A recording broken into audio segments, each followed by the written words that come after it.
nous voilà sur la route, de nouveau avec une nouvelle venue. Une nouveauté pour moi, enfin plus ou moins une nouveauté. Comme certains l'ont remarqué, j'ai pas eu beaucoup de japonaises. C'est pas forcément qu'elles me plaisent pas, mais bon, les opportunités se sont fait rares, et encore moins d'en trouver à des tarifs corrects, pas trop pourris. Et comme ça faisait un moment que j'avais envie de remplacer la 406 par autre chose, pas que ce soit une mauvaise voiture, mais bon, j'ai jamais vraiment accroché, malgré les qualités que je lui ai trouvées. Et en revanche, je m'étais pris de curiosité pour une voiture que j'avais essayée il y a un paquet d'années maintenant, il y a 10 ans, une Prélude 5G VTI. À l'époque, la voiture que j'avais testée, elle était vraiment dans un état exceptionnel. J'avais été notamment séduit par la souplesse du moteur et sa douceur de fonctionnement. En fait, c'est un moteur qui ne ressemble absolument pas, qui prend des tours avec une facilité déconcertante. Et c'est des choses que j'apprécie, notamment pour des 4 cylindres, que habituellement,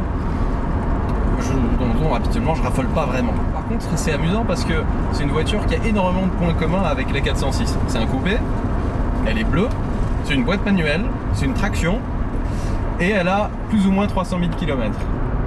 Elle n'a pas de V6. Et alors ça, c'est quand même un truc, j'aurais pas forcément cru un jour que je vendrais une voiture équipée d'un 3 litres en V6 pour m'acheter un 4 cylindres de litre 2. Comme quoi tout arrive. Ce matin, dernier contrôle du vendeur, qui s'est aperçu que la courroie de distribution était quand même dans un état de dégradation assez avancé. Donc on va y aller gentiment. Et puis je vais passer commande pour justement faire cette distribution qui aurait dû être faite il y a un bout de temps déjà. Je vous laisse admirer un tronçon de ce parcours. Pour ceux qui roulent parfois dans l'Ain, ça leur parle peut-être.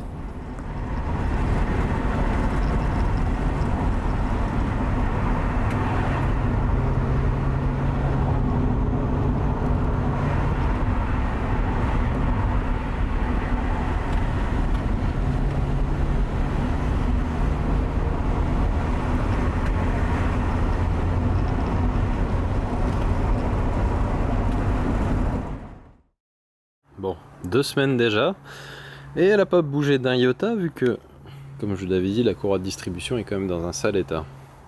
Et comme entre temps, j'ai fait un petit peu de travail sur la grosse Caprice, et ben, elle est dans un état pas possible. Enfin, de toute façon, on va s'en occuper maintenant, enfin on va commencer, je sais pas quand c'est ce que je terminerai, j'espère bientôt. Et on va enfin pouvoir peut-être rouler avec. Bon, déjà on va faire ça bien. On va éviter de casser le moteur en ratant la distribution. Et bon, je verrai bien comment ça va se passer. Un bordel d'arbres, d'équilibrage, etc. Donc il y a 2 courroies finalement à remplacer, 2 courroies de distribution. Mais il me semble que la partie calage est pas trop problématique, donc bon, on verra bien. Particularité de ces véhicules que je découvre ici, la disposition inhabituelle du moteur. Distribution à gauche, transmission à droite. Pourquoi pas? Évidemment, pour arriver à la poulie de Villebrequin, il nous faut accéder par l'intérieur de l'aile et donc démonter la roue de ce côté.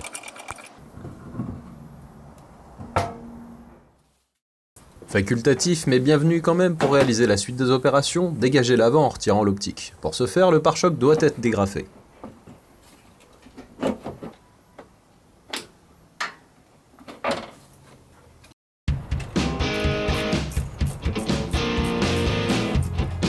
Je retire la connectique de l'alternateur qui nous empêcherait de dégager la couvre-culasse qui couvre également la partie haute de la distribution.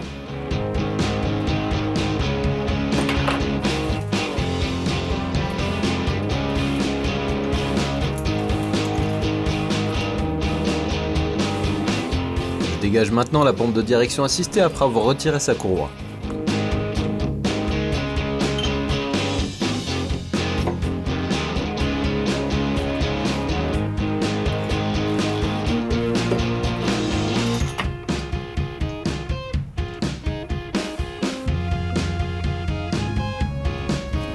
Celle de l'alternateur est également retirée.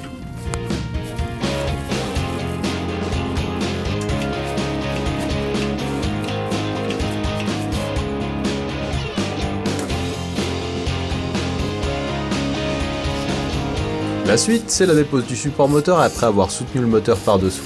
Ces vis et boulons ont été serrés plus fort que de raison, mais heureusement, rien ne casse.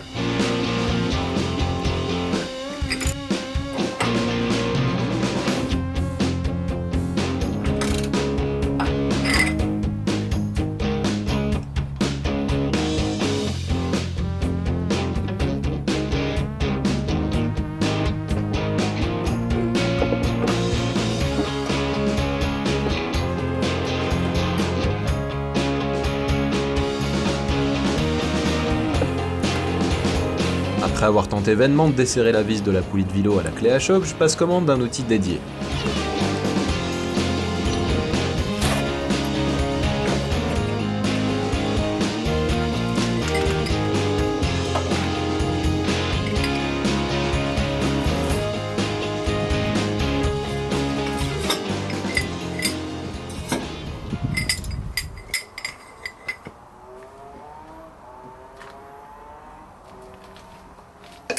Comme ça va nettement mieux.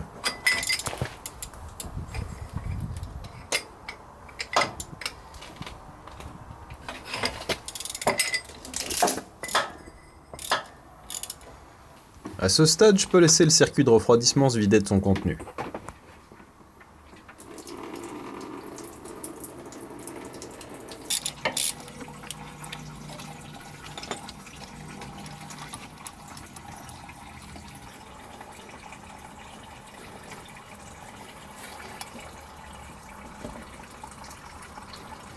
Retirer la poulie de vilebrequin me permet maintenant de dévisser les carters de distribution et de les dégager.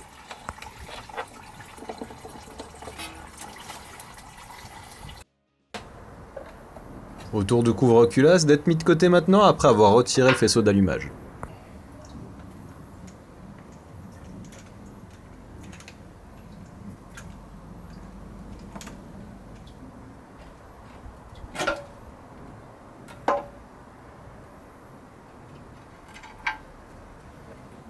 Je découvre alors de mes propres yeux l'état de la courroie. Comme je vous le disais plus tôt, il était grand temps de s'en occuper.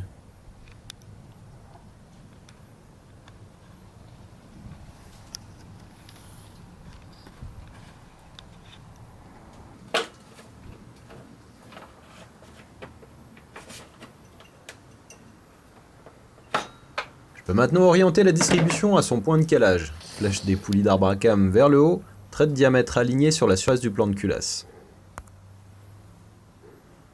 Je découvre là sans doute une des principales causes de l'état de la courroie, une grosse fuite d'huile au niveau du joint speed vilebrequin.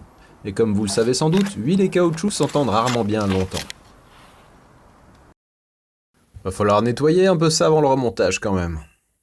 J'ai ici à retirer la poulie de la courroie d'équilibrage, qui est venue avec la clavette de calage. À ne pas oublier de remonter bien entendu. Remplacement du joint spi qui a fait son temps.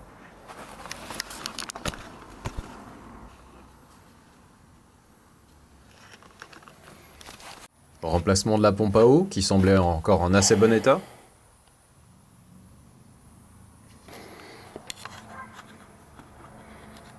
Idem pour le tendeur hydraulique qui fuyait légèrement.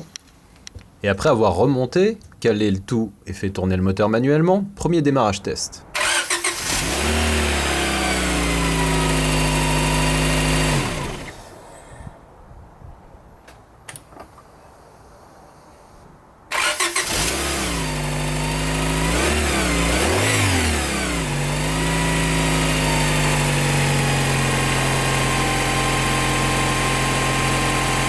Là, j'ai un doute. Vous entendez ce bruit ? Pour moi, c'est signe que quelque chose cloche.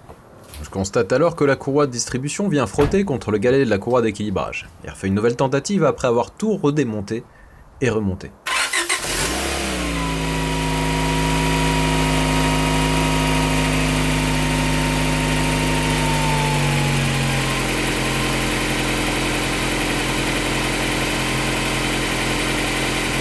Toujours pas mieux. Je vous laisse constater ce qui se passe par vous-même.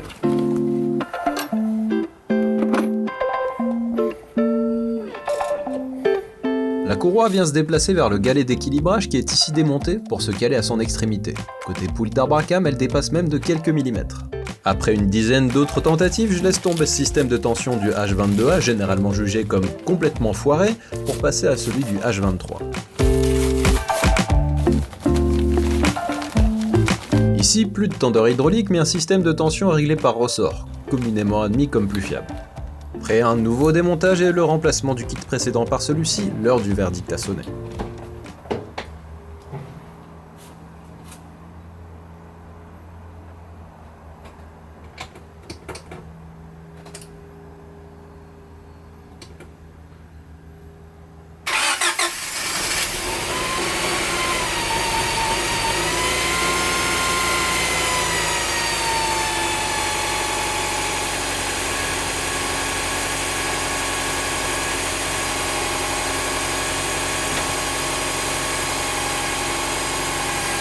Ça n'a pas l'air concluant, n'est-ce pas?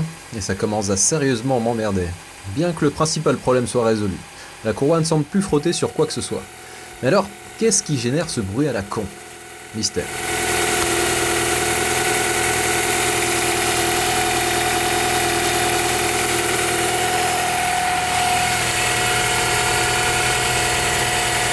Et là, je vais faire un truc que j'admets très rarement, le fameux « bah, on verra bien ». Je fais donc le pari de continuer le remontage et de revenir contrôler l'état de la courroie après avoir roulé un peu. Je remonte le couvre-culasse avec des joints neufs puisqu'il semblait commencer à sointer légèrement.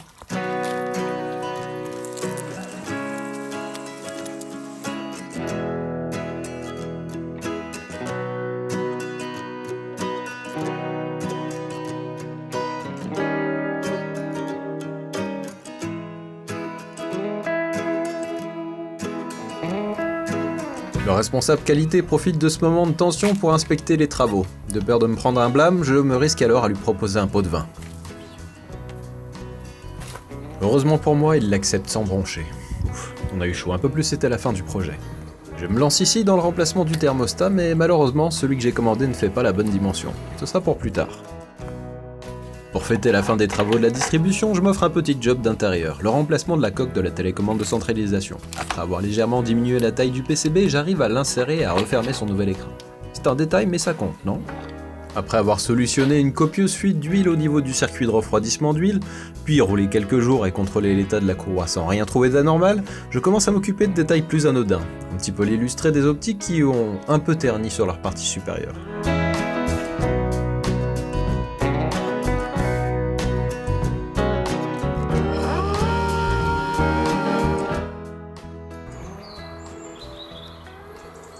On peut donc maintenant en profiter pour faire un petit tour de la voiture après un rapide nettoyage. A l'occasion de ces séquences, je peux vous en dire plus sur cette voiture, et c'est donc une Honda Prélude 5G VTI 4WS de 97.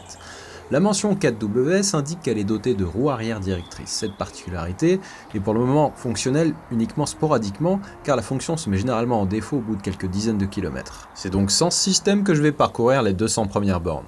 Et là, comme je sentais que l'absence du logo de capot vous dérangeait, je me suis dit qu'il fallait vite le remettre en place. Cet exemplaire, dans la même teinte que celle de la Prélude testée en 2008, cumule 292 000 km et des poussières, et est globalement dans un assez bon état. Les 185 chevaux revendiqués d'origine semblent être tous au rendez-vous lorsque le système de calage variable de la marque, plus connu sous la mention VTEC, entre en action.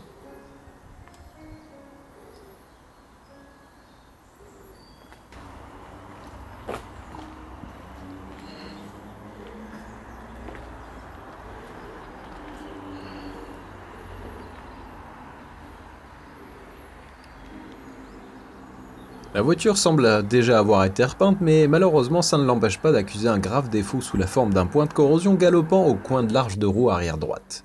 Là, ça croustille sévèrement, il va falloir découper et ressouder de la tôle. Il y a peu de chances pour que ce soit moi qui m'en occupe. Côté opposé, on note aussi une poussée d'acné qui pourra heureusement être jugulée avec des moyens plus raisonnables. Allez, une petite séquence pour découvrir quelques détails esthétiques que j'apprécie.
disais plus tôt, voilà 200 km réalisés avec succès jusqu'à ce que...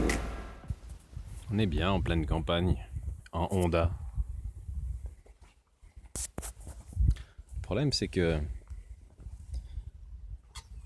ça tourne vachement trop bien.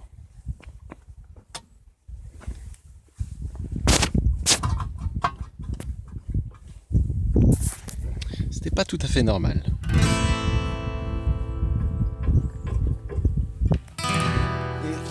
Et ça s'explique assez facilement. On voit que La rotule de suspension inférieure s'est déboîtée. Et là j'ai failli aller sévèrement au tas. Ça s'est produit en sortie de virage et j'ai pu contre-braquer pour contrer la violente embardée de l'arrière qu'a effectué la voiture. La montée sur la remorque a été une galère sans nom, tout comme la descente et la mise sur le pont. Mais bon, ça aurait pu être bien pire alors. Suite des aventures au prochain épisode. Bye bye.